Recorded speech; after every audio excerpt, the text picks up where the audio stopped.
the main person who was involved in this thread that a lot of people want to talk to is Secretary of Defense Hegseth. And a lot of questions were brought up regarding his drinking habits in his confirmation hearing. To your knowledge, do you know whether Pete Hegseth had been drinking before he leaked classified information? I don't have any knowledge of Secretary Hegseth's personal habits. Director Radcliffe, same question. Yes or no? No, I'm going to answer that. I think that's an offensive line of questioning. The answer is no. I find it interesting that you want to. I'm going to answer. You asked me a question. Do you want to answer? No, listen. You don't want to focus on the good work that the CIA is doing, that the intelligence community. Director, I reclaim my time. Director, I reclaim my time. Here, I have huge respect for the CIA, huge respect for our men and women in uniform. But this was a question that's on the top of minds of every American, right? He stood in front of a podium in Europe holding a drink. So, of course, we want to know if his performance is compromised. If people were asking if the General Austin was compromised because of a heart issue. Was his performance compromised because of a successful strike? Mr. I bring my you want to know? You want to talk about accepting responsibility? Do you think you should accept responsibility for a successful strike to make Americans safer? I want to focus on. I reclaim my time. So here's the thing. This is serious. As somebody, we've been briefed in this committee about using Signal. One of the things they basically said, the most secure phone call, the least secure text messaging. And we know that your people, Russians, Chinese, are on your phone. Gentleman's time's expired. Gentleman from Virginia, Mr. Klein. Thank you, Mr. Chairman. I'm going to give the director the ability to respond without being interrupted by his questioner.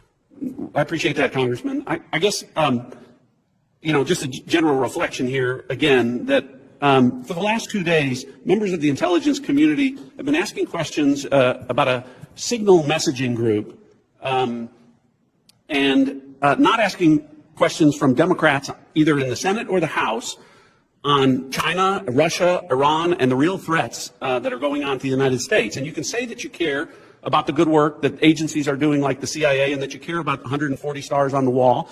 But no one's asked me about my second day on the job here, where I lit the fuse that led to a foreign government participating with us to capture one of the senior planners of the Abbey Gate bombing that killed 13 Americans. And in the process, we worked with a government that previously hadn't, that hadn't cooperated with us on counterterrorism matters. Or the fact no one has focused on that within an hour of that taking place, I was on the phone with Director Patel, and a few hours later with Attorney General Bondi, working together, the IC and the FBI working together to bring this person home in less than a week.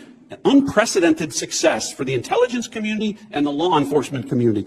Exactly representative of the kind of work that we should be doing and the kind of work that an oversight committee should be asking about. But instead, we're getting questions about whether or not someone has drinking habits.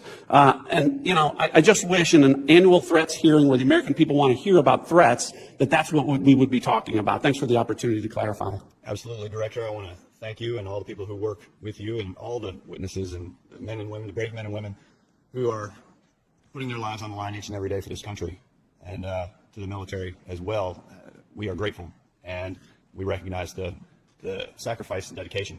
Director Ratcliffe, you talked about China being our top national security threat, and I want to go to what really is the most active and persistent threat. It's related to cyber. It's related to the People's Republic of China cyber activities, Volt Typhoon, Flax Typhoon, Salt Typhoon, targeting U.S. critical infrastructure, targeting critical infrastructure overseas, compromising U.S. telecommunication companies, and I want to ask Director Gabbard,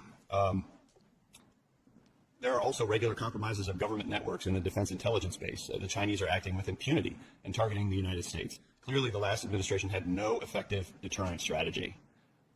Considering a whole-of-government approach to leverage legal export control, trade, and other levers, is there more that the U.S. can be doing to deter China's cyber aggression? Thank you, Congressman, for your question. In short, the answer is yes.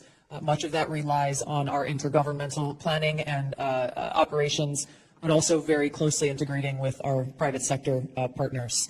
This is essential for us to be able to harden our own cyber infrastructure, our own critical infrastructure, and to look at what our capabilities, both defensive and offensive, are and how those should be used. If I may, Congressman, I'd just like to address Congressman Gomez's maligning of my reputation and not giving me the opportunity even to respond to his accusations. What occurred in that signal chat was an update to national security cabinet members that was also issued around the same time as updates to our foreign partners and allies in the region. There were no sources, methods, locations, or names of targets that were included in that chat. The decision to conduct this operation had been made long before that conversation took place. I do take my responsibility very seriously and played an integral role in providing the intelligence community's assessments that led to the ultimate decision by the president to conduct an operation, which, by the way, was very successful and continues to be very successful. I was traveling at the time, and I was not playing a very specific role, as these chats reflect, in much of the conversation that took place there. Secretary Hegseth, in my experience, has continued to operate in the way that President Trump's confidence in him inspires, which is in the best interest of the American people and our war fighters and ensuring our national security. I think it's wrong to impugn him, especially at a point where he is not here to defend his own honor. Thank you, I Congressman. agree with your assessment and support for the Secretary, and I yield back. Gentleman yields. Ms. Houlihan.